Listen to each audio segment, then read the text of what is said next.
편지를 읽다 보니까 자꾸 울컥울컥해. 이게 나이를 먹어서 그런가 눈물이 많아져.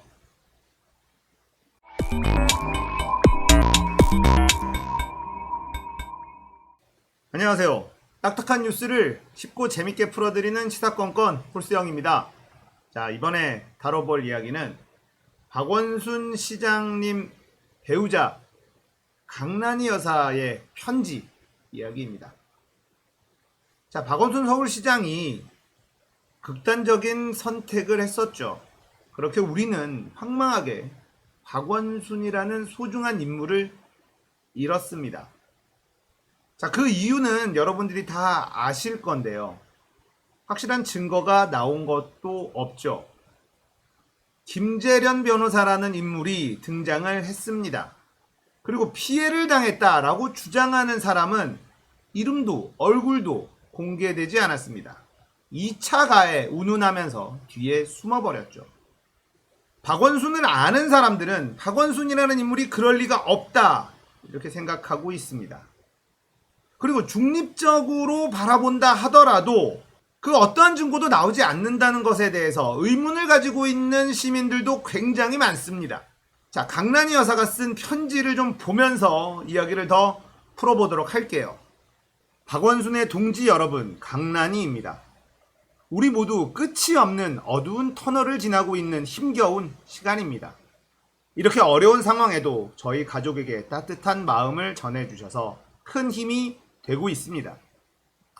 40년 전 박원순은 저와의 첫 만남에서 세상에 얽혀있는 매듭을 풀겠다고 했습니다. 그 순간부터 이 글을 쓰는 지금 이 순간, 앞으로 남은 시간들까지 박원순은 나의 남편이자 나의 동지입니다. 박원순은 제 목숨이 다하는 순간까지도 나의 동지입니다. 40년을 굽이굽이 강이 되어 함께 흘러오면서 한 굽이 한 굽이마다 남편 박원순은 수많은 동지들을 만나서 뜻을 함께하고 함께 꿈을 꾸고 꿈을 실현시켜 오는 것을 저는 옆에서 한결같이 지켜보았습니다.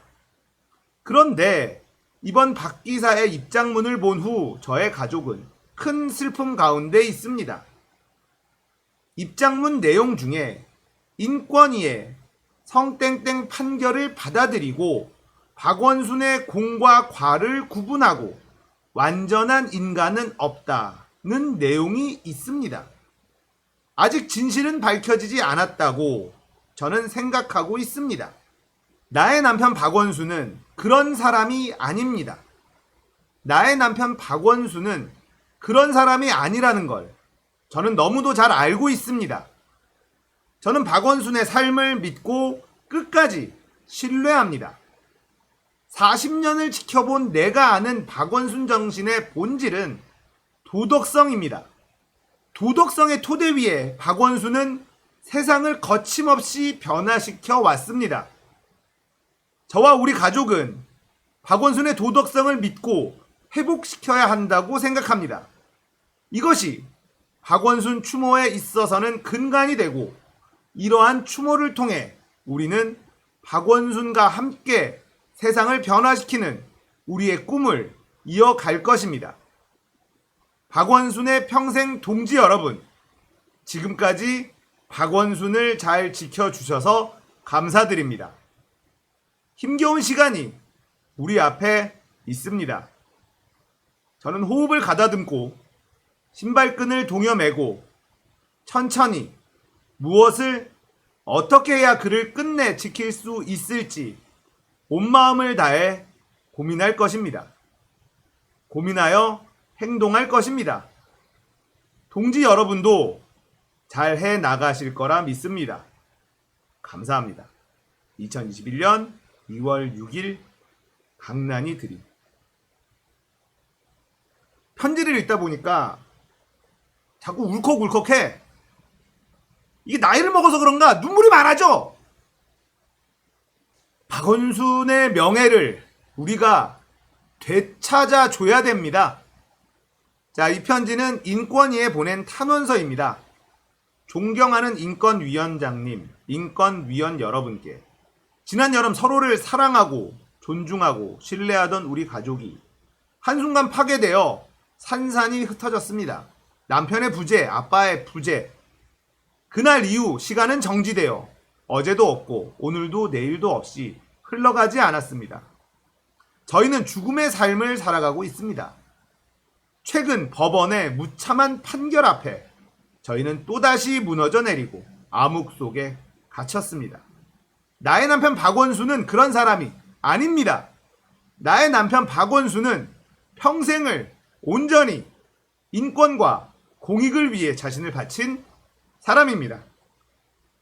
여성의 인권의 주춧돌을 놓은 분입니다. 인권의 역사를 함께 써오신 인권위원 여러분, 나의 남편 박원순의 인권을 존중해 주시기를 간절히 바라겠습니다. 2020년 6월 어느 날까지도 책 한 켠에 힘없는 소수자들을 위한 삶을 살겠다고 또다시 다짐을 했던 나의 남편 박원순입니다. 억울해요. 저는 억울합니다. 그 어떠한 증거도 한 번도 보여주지 않았습니다. 그런데 주변에서는 마치 박원순 시장이 그런 행동을 한 것처럼 단정짓고 있어요. 만약에 하지 않았다면 어떡하려고 그러죠? 박원순이라는 인물의 명예를 지켜야 된다라고 생각합니다. 자, 여러분들, 문재인 정부, 우리 손으로 세운 정부입니다. 촛불 시민의 힘으로 세운 정부입니다. 그렇게 문재인 정부가 들어서고 적폐청산을 하고 있는 중입니다. 그런데 너무 힘들어요. 하지만 우리는 해낼 것입니다. 만약에 이 말도 안 되는 개혁을 우리가 성공해낸다면 그것은 노무현 대통령의 목숨의 값, 그리고 박원순 시장의 목숨의 값이 큰 비중을 차지하고 있다. 이걸 기억해야 된다고 생각합니다. 지금까지 힘겹게 적폐 카르텔들의 총공격에도 불구하고 문재인 대통령의 지지율이 굳건히 버티고 있고, 이 개혁을 마음에 드는 속도는 아니지만 뚜벅뚜벅 하나하나 완수해 나가고 있는 이 상황은 노무현 대통령의 목숨의 값, 그 덕이다 라고 생각합니다. 자, 조국 전 장관과 정경심 교수, 그의 가족들을 이 적폐 카르텔들이 탈탈 털고 총공격을 펼칠 때 우리는 흔들리지 않았습니다. 왜냐? 노무현 전 대통령에게 빚이 있기 때문에 그래요. 저 같은 사람이 나타나게 된 이유도 노무현 대통령 때문입니다.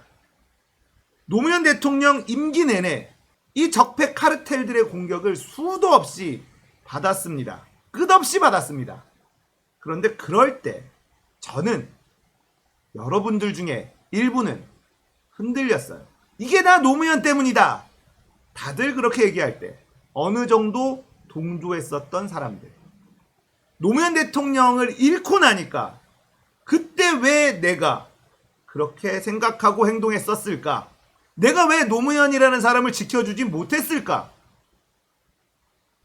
이 부채의식, 이 미안한 마음, 이것이 있었기 때문에 조국 전 장관과 그의 가족들에 대한 총공세를 펼칠 때 우리는 조국 전 장관과 그의 가족들 곁에 서서 힘이 되어 주기로 결심을 한 것이죠. 우리가 노무현 대통령을 잃지 않았다면 또다시 조국 전 장관과 정경심 교수 그 가족들의 공격에 예전처럼 흔들렸을 수 있어요. 아마도 그랬을 겁니다. 노무현 대통령이 계셨기 때문에 우리는 두 번 다시 그런 실수를 할 수 없다. 조국 전 장관과 정경심 교수 그 가족을 지켜주는 것이 노무현 대통령에게 진 빚을 조금이라도 갚는 길이다라는 생각이 마음속에서 계속해서 생겨났었던 것이다. 저는 이런 생각을 해봅니다. 자, 노무현 대통령의 목숨의 값이 이 개혁을 성공시키는데 큰 비중을 차지합니다. 거기에다 박원순 시장님의 목숨의 값도 큰 비중이 있다. 왜 그러냐? 자, 만약에 박원순 서울시장이 억울하다, 이걸 사실관계를 놓고 내가 싸우겠다라고 했다고 가정을 해보십시오. 어떤 일이 벌어졌을까요? 검찰의 수사가 시작됐을 겁니다. 자, 별다른 증거가 나오지 않으면 쉽게 혐의를 벗었을 것 아니냐라고 얘기하는 분들도 계실 거예요. 하지만 그렇지 않았을 겁니다. 이들의 목적이 좀 뻔히 보였거든요. 자, 우리 상상을 한번 해보자고요. 자, 이 건으로, 비서와 관련된 건으로 검찰이 수사를 시작한다. 자, 그렇게 되면 언론에서 매일매일 새롭고 자극적인 헤드라인을 뽑아내기 시작할 겁니다. 조국 전 장관 때와는 결이 완전히 다른 쪽으로 몰고 갈 겁니다. 막장으로 치닫게 될 거예요. 국민들의 민심은 문재인 대통령과 민주당, 민주 세력들을 떠나기 시작할 겁니다. 자, 하지만 여기서 끝나지 않아요. 별건 수사로 옮겨갑니다. 아내, 가족, 친지, 측근, 오랫동안 서울시장을 해왔기 때문에 이 측근들까지 털기 시작할 겁니다. 자, 그러면 박원순 곁에 있을 사람들이 과연 몇 명이나 남을까? 무섭습니다. 다들 등을 돌리기 시작할 겁니다. 그러면서 새로운 사건들 계속 만들어 나갈 거예요. 언제까지 가능하냐? 다음 대선까지 가능합니다. 자, 그러면 어떤 일이 벌어졌을지 우리가 상상하기 어렵습니다. 박원순 시장님이 극단적인 선택을 한 이유는 저는 믿었던 사람들에 대한 배신감도 굉장히 컸겠지만 이걸 버틸 수 없다라는 것을 잘 알고 계셨던 것 아닐까. 조국 전 장관과 그의 가족들의 수사를 보면서 검찰의 무지막지한 만행을 보면서 이제는 내 차례구나 라는 생각이 들었을 겁니다. 박원순 시장님이 극단적인 선택을 하면서 이 시나리오를 쓴 사람들의 계획이 다 틀어져 버렸을 겁니다.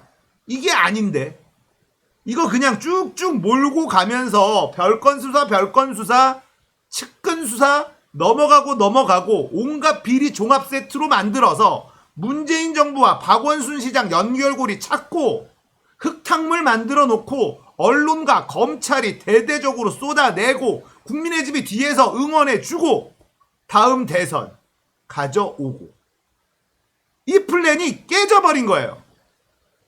지금도 우리는 검찰개혁이나 언론개혁에 정말 온 힘을 다해서 집중하고 있잖아요. 하지만 만약에 박원순 시장님께서 그런 선택을 하지 않고 싸움을 선택했다면 지금 어떤 상황일까요?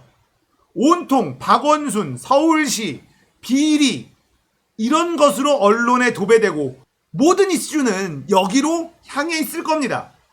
그렇다면 검찰개혁이나 언론개혁은요, 언감생심 꿈도 못 꿔요. 모든 이슈를 다 빨아들이고 있는 박원순 건, 이걸로 검찰과 언론과 국민의 짐 적폐 카르텔들은 칼춤을 추면서 파티를 벌리고 있었을 거라는 얘기입니다. 그런 상황에서 과연 검찰개혁이나 언론개혁을 추진할 수 있는 동력을 확보할 수 있었을까요? 저는 박원순 서울시장이 이런 것까지도 어느 정도 생각하지 않았을까, 이런 상상을 해봅니다. 그러니까 우리가 이 개혁을 반드시 완수시켜야 돼요.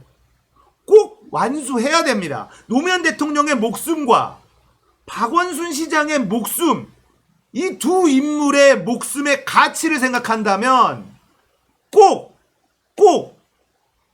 완수해야 됩니다. 그렇지 않으면 이 두 분들을 어찌 볼 수 있겠습니까? 박원순 서울시장의 명예를 되찾는데 저도 미약하나마, 아주 작으나마 힘이 되어드리고 싶어요. 김재룡 변호사와 여성단체들 그리고 그 비서 진실을 밝혀야만 합니다. 그들과 싸워야 합니다. 2차 가해에 운운하면서 입을 막으려고 하고 있는 그들과 싸워야 한다라고 생각합니다. 진실을 밝히기 위해서 박원순 시장의 가족들이 노력한다면 시민들이 그 가족들 곁에서 힘이 되어 주어야 합니다. 힘이 되어 드리겠습니다. 꼭 박원순 시장의 명예를 되찾았으면 좋겠습니다. 자, 오늘 이야기는 여기까지예요. 공감되셨다면 구독, 좋아요, 알림 설정 부탁드릴게요. 감사합니다. 끝!